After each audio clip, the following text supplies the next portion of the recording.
अस्सलाम वालेकुम नाज़रीन। यकीनन आलिम बनना आसान नहीं है। छोटी छोटी उम्र में वालिदैन बच्चों को नमाज के लिए भी नहीं उठाते हैं, किसी भी नमाज के लिए नहीं कहते हैं अगर सोता हुआ हो कि मेरे बच्चे को तकलीफ होगी, उसकी नींद में खलल पड़ जाएगा।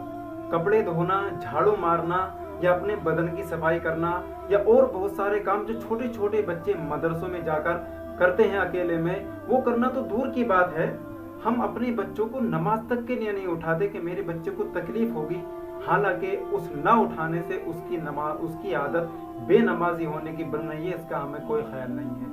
ये छोटे छोटे मदरसे के बच्चे जो वीडियो आज आप देख रहे हैं स्क्रीन पर, एक छोटा बच्चा कपड़े धो रहा है काफी मेहनत से, देखने में बड़ा छोटा मासूम लग रहा है। यकीनन आलिम बनने में ये छोटी सी मेहनत है, इसके पीछे बहुत सारी मेहनतें हैं। रातों को जागना, सुबह सवेरा उठना, फजर से पहले उठना, जल्दी सोना, माँ है ना बाप है ना भाई है ना दोस्त हैं, सबको छोड़ छाड़ कर मदरसे में चला जाता है और फिर 8 साल 10 साल 15 साल 20 साल लगा कर आता है और हम उन पर तनकीद करते हैं, हम उनको बुरा भला कहते हैं। हमारे नज़र में उनकी कोई हैसियत नहीं होती है।